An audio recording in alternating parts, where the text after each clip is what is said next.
کل جو کچھ بھی میں نے کہا اس کی وجہ یہی تھی، اور اللہ نے آپ لوگوں کے لیے اپنی کتاب چھوڑی ہے جس میں ہدایت موجود ہے، جس کے ذریعے رسول اللہ صلی اللہ علیہ وآلہ وسلم نے آپ کی رہنمائی فرمائی ہے۔ جب آپ اس کو مضبوطی سے تھامتے ہو تو یہ آپ کو صحیح راستہ دکھائے گی۔ اللہ نے آپ کو اختیار دیا ہے کہ اپنے بیچ سے ایک بہترین انسان کو خلیفہ چنو، چنانچہ صاحب رسول اللہ صلی اللہ علیہ وآلہ وسلم اور غار ثور کے ساتھ تھی، اور ہم سب میں ایک بہترین انسان ابوبکر صدیق رضی اللہ تعالی عنہ، سب آگے بڑھو اور ان کی بیعت کر لو۔ چنانچہ مسلمان ابوبکر صدیق رضی اللہ تعالی عنہ کے ہاتھ پر بیعت کرتے ہیں، اور رسول اللہ صلی اللہ علیہ وآلہ وسلم کے بعد ابوبکر صدیق رضی اللہ تعالی عنہ کو مسلمانوں کا پہلا امیر منتخب کر لیا جاتا ہے۔ دکھایا جاتا ہے کہ ابوبکر صدیق رضی اللہ تعالی عنہ اپنا پہلا خطبہ ارشاد فرماتے ہیں، اللہ تعالیٰ کا شکر ہے، اگر وہ ذات ہمیں ہدایت نہ دیتی تو ہم ہدایت پانے والے بالکل نہ تھے۔ اے لوگو، مجھے چنا گیا ہے، لیکن میں آپ میں سے بہتر نہیں ہوں۔ اگر میں اچھا کروں تو میرا ساتھ دو، اگر میں غلطی کروں تو میری اصلاح کرو۔ سچ ایک امانت ہے، جبکہ جھوٹ خیانت ہے۔ تم میں سے کمزور میری نظر میں طاقتور ہیں، جب تک میں ان کے حقوق کا خیال رکھتا ہوں انشاءاللہ۔ تم میں سے طاقتور میری نظر میں کمزور ہیں، جب تک میں ان کے حقوق اور انصاف کا خیال نہیں کرتا انشاءاللہ۔ میری اطاعت کرو جب تک میں رسول اللہ صلی اللہ علیہ وآلہ وسلم کی اطاعت کرتا رہوں۔ اگر میں رسول اللہ صلی اللہ علیہ وآلہ وسلم کی اطاعت نہیں کرتا تو آپ میری اطاعت کے پابند نہیں ہیں۔ نماز کے لیے کھڑے ہو جاؤ، اللہ آپ پر رحم کرے۔ دوسری طرف علی رضی اللہ تعالی عنہ اور عباس رضی اللہ تعالی عنہ کے پاس ابو سفیان آتا ہے۔ اس کا کہنا ہے، اے عبد المناف، ابوبکر کو کیسے خلیفہ چن لیا گیا؟ سارے لوگوں نے بیعت کی، جبکہ وہ تو تیم قبیلے سے ہیں، قریش کا سب سے چھوٹا قبیلہ۔ واللہ اگر آپ کہیں تو میں اس کے خلاف ایک بڑا لشکر تیار کر سکتا ہوں اور زبردستی اس سے خلافت چھین سکتا ہوں۔ علی رضی اللہ تعالی عنہ رد عمل دیتے ہیں، معاذ اللہ، اللہ کبھی معاف نہیں کرے گا اگر ہم مسلمانوں میں دراڑ پیدا کریں گے۔ ابو سفیان کو مخاطب کرتے ہیں، واللہ تمہارا مقصد فتنہ پیدا کرنا ہے، ہمیں تمہاری نصیحت کی کوئی ضرورت نہیں۔ ابو سفیان کہتا ہے، میری بات غور سے سنو ابو الحسن، میرا مقصد صرف آپ کی مدد کرنا ہے، اگر نئے انتظام کو ماننے پر آپ کو مجبور کیا گیا ہو تو۔ علی رضی اللہ تعالیٰ عنہ جواب دیتے ہیں، واللہ ابو سفیان، آپ کا دل ابھی بھی جاہلیت کے اثرات سے پاک نہیں ہوا، آپ ابھی بھی نبوت کو باعث فخر سمجھتے ہیں، یا یہ بات جسے پانے کے لیے قبیلے آپس میں لڑیں، جبکہ اللہ نے خاندانوں کی وہ تابعداری کو ختم کر دیا ہے۔ کیا تم نے رسول اللہ صلی اللہ علیہ وآلہ وسلم کی وہ بات نہیں سنی جب آپ صلی اللہ علیہ وآلہ وسلم نے لوگوں سے کہا، تم سارے آدم کی اولاد ہو اور آدم مٹی سے بنے تھے، تم بات کرتے ہو تیم اور عبد المناف کی؟ کیا تم یہ بات نہیں سمجھتے ابو سفیان؟ علی رضی اللہ تعالیٰ عنہ کا مزید فرمانا ہے، جہاں تک رسول اللہ صلی اللہ علیہ وآلہ وسلم کے بعد خلافت کی بات ہے، اگر ہمیں لگتا ابوبکر اس لائق نہیں تو ہم ان کو خلیفہ نہ بننے دیتے، کیونکہ علی ان میں سے نہیں جو غلط ہوتا ہوا دیکھ کر چپ رہے یا حق کے لیے کسی کی تنقید سے ڈر جائے۔ ابو سفیان کہتا ہے، تو کیا آپ اس کے زیادہ حقدار نہیں، کیونکہ آپ تو رسول اللہ صلی اللہ علیہ وآلہ وسلم کے چچا زاد بھائی اور داماد ہیں۔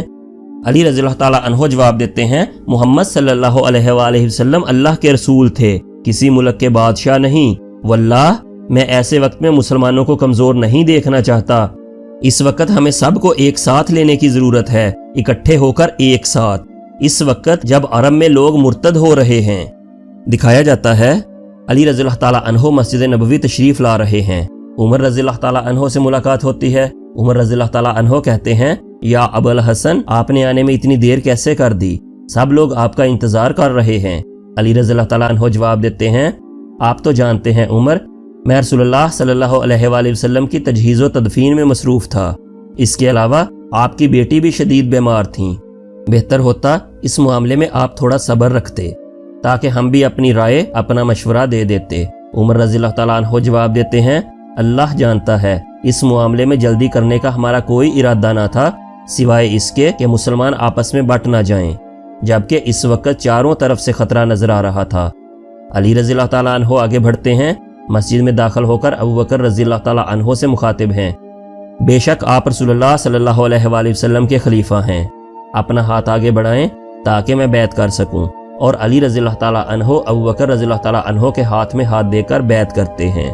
دوسری طرف بلال رضی اللہ تعالیٰ عنہ صدا لگا رہے ہیں، یا معاشرۃ المسلمین، خلیفۃ الرسول اللہ نے حکم جاری کیا ہے کہ اسامہ بن زید کا لشکر یہاں سے کوچ کرے گا، جس کا حکم رسول اللہ صلی اللہ علیہ وآلہ وسلم نے وفات سے پہلے دیا تھا۔ اسامہ بن زید کے لشکر کا ہر سپاہی الجرف کے مقام پر شامل ہو۔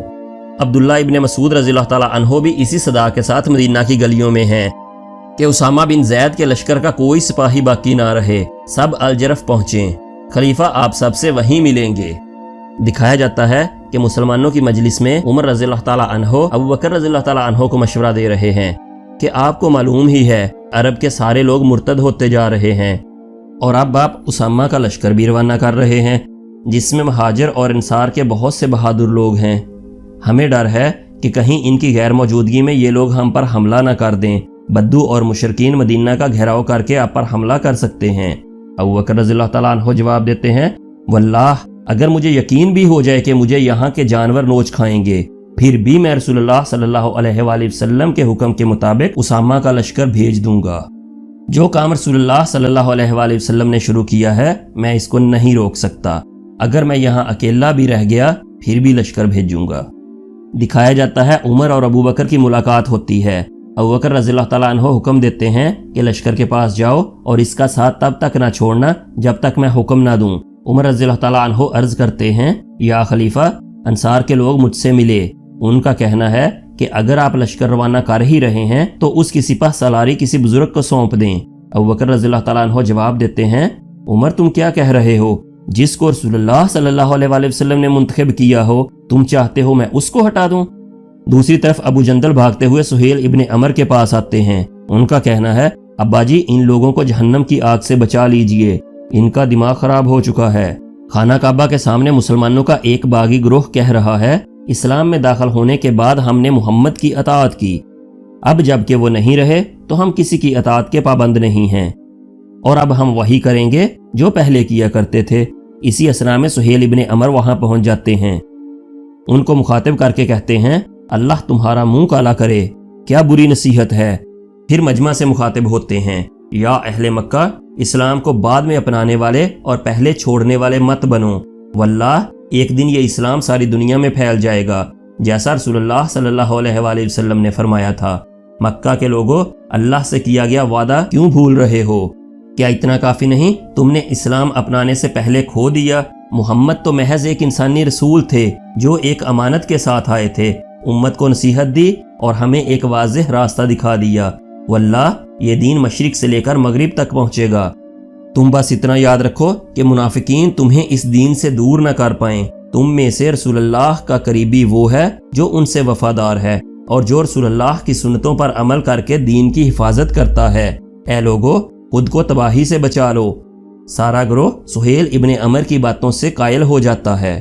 سہیل ابن عمر اور ابو جندل گھر واپس آتے ہیں۔ ابو جندل رضی اللہ تعالیٰ عنہ کا کہنا ہے، اللہ کا شکر ہے کہ اس نے مجھے یہ دن دیکھنے تک زندہ رکھا، رسول اللہ صلی اللہ علیہ وآلہ وسلم نے سچ فرمایا تھا۔ ہاں ابا جان، رسول اللہ صلی اللہ علیہ وآلہ وسلم نے اس کی پیشگوئی پہلے ہی کر دی تھی۔ آپ کو یاد ہے عمر رضی اللہ تعالیٰ عنہ نے کیا کہا تھا؟ جب عمر نے رسول اللہ سے اجازت مانگی تھی کہ وہ آپ کے سامنے کے دانت توڑ دیں تاکہ آپ دوبارہ رسول اللہ کے خلاف بات نہ کر سکیں، تو رسول اللہ نے جواب دیا تھا، جانے دو عمر، ایک دن تم سہیل کو ایسے مقام پر پاؤ گے جس سے تمہیں خوشی ملے گی۔ دکھایا جاتا ہے عبداللہ، عمر اور بلال رضی اللہ تعالیٰ عنہ آپس میں بات چیت کر رہے ہیں۔ بلال رضی اللہ تعالیٰ عنہ کا کہنا ہے، عمر آپ نے اسلام کی خاطر ہمیشہ سختی دکھائی ہے، اور دوسری طرف خلیفہ نرم دل ہیں، اس طرح آپ دونوں ایک دوسرے کو متوازن کرتے ہیں تاکہ زیادہ سختی ہمیں دور نہ کر دے اور زیادہ نرمی ہمیں کمزور نہ بنا دے۔ عمر رضی اللہ تعالیٰ عنہ جواب دیتے ہیں، ابو بکر، جب ہم نے ان کو اپنا خلیفہ بنایا تھا تو انہوں نے کہا، عمر تم مجھ سے زیادہ مضبوط ہو۔ میں نے کہا، میری یہ مضبوطی آپ کی خدمت کے لیے ہے۔ جب وہ نماز میں تلاوت کرتے ہیں تو ان کے آنسو نہیں رکتے۔ ہمیں لگا ان کی اس نرمی سے کہیں لوگ ناجائز فائدہ نہ اٹھائیں، لیکن لوگوں کے حقوق کے لیے وہ بہت سخت اور مضبوط ہیں۔ عمر کا ان سے کیا مقابلہ۔ دکھایا جاتا ہے کہ غطفان، اسد، ابس، دوبیان اور بکر قبیلے کے لوگ مل کر خلیفہ رسول کے پاس حاضر ہوتے ہیں۔ وہ سب اپنا متفقہ فیصلہ سناتے ہیں کہ ہم نے دوسروں کی طرح اسلام نہیں چھوڑا، لیکن ہمارے مال پر صرف ہمارا حق ہے۔ ہم نے زکوٰۃ اور صدقات دیے جب تک رسول اللہ صلی اللہ علیہ وآلہ وسلم تھے، مگر اب ہم اپنے مال کو اپنے طریقے سے خرچ کرنے کے لیے پورے طریقے سے آزاد ہیں۔ اپنے لوگوں کو ہمارے علاقوں سے ہٹا لیں، اب ہم زکوٰۃ نہیں دیں گے۔ ابوبکر رضی اللہ تعالیٰ عنہ جواب دیتے ہیں، کیا تم اس کو بند کرنا چاہتے ہو جو رسول اللہ کو دیا کرتے تھے؟ کس بنا پر؟ اور پھر میں کیسے رسول اللہ کا خلیفہ ہوا اگر میں ان کے زکوٰۃ کے معاملے کو بھی برقرار نہ رکھ پایا؟ کیا رسول اللہ صلی اللہ علیہ وآلہ وسلم کے بعد دین میں تبدیلی آ جائے گی؟ اگر میں تمہاری بات مان کر زکوٰۃ منع کر دوں تو یہ ایسے ہوگا کہ ہم کتاب اللہ کے کچھ حصے پر ایمان رکھتے ہیں اور باقی کا انکار کرتے ہیں۔ اسلام کے اصول ایک رسی کی طرح ہیں، اگر تم ایک بھی دھاگا کاٹو گے تو پوری رسی ختم ہو جائے گی۔ ابوبکر رضی اللہ تعالیٰ عنہ سخت لہجہ اپناتے ہوئے فرماتے ہیں، واللہ تم زکوٰۃ بھی دو گے اور صدقات بھی بھیجو گے جیسے رسول اللہ صلی اللہ علیہ وآلہ وسلم کے دور میں ہوتا تھا، اس میں کوئی کوتاہی برداشت نہیں کی جائے گی، جاؤ اب تم لوگ۔ ان کی رخصت کے بعد ابو عبیدہ رضی اللہ تعالیٰ عنہ فرمانے لگے، یا خلیفہ مجھے لگتا ہے آپ ایک بار دوبارہ اپنے فیصلے پر سوچ لیں، ہمارے پاؤں تلے زمین پہلے ہی ہل رہی ہے۔ یمن، بحرین اور التمیم ہر جگہ سے بغاوت کی خبریں آ رہی ہیں، اس لیے ان لوگوں کو تھوڑی نرمی دے دیں تاکہ یہ لوگ اسلام سے بغاوت نہ کریں، صرف زکوٰۃ کے ہی منکر رہیں۔ عمر رضی اللہ تعالیٰ عنہ کہتے ہیں، ان تمام قبائل کے لوگ مدینے سے زیادہ دور نہیں ہیں اور ہمیں معلوم ہے ان لوگوں نے اپنے لشکر پہلے ہی تیار کر رکھے ہیں۔ ہماری تعداد بھی کم ہے کیونکہ اسامہ کا لشکر پہلے ہی جا چکا ہے، عقل مندی اسی میں ہے ان لوگوں کی بات مان لی جائے۔ ابوبکر رضی اللہ تعالیٰ عنہ اپنے ساتھیوں کی بات سن کر جواب دیتے ہیں، واللہ جس نے بھی نماز اور زکوٰۃ میں فرق کیا میں اس سے قتال کروں گا، اور جو حصہ وہ رسول اللہ صلی اللہ علیہ وآلہ وسلم کو دیا کرتے تھے اگر اس میں کمی بھی آئی تو میں پھر بھی قتال کروں گا۔ تمام ساتھی خلیفہ رسول کے فیصلے کے ساتھ متفق ہو جاتے ہیں۔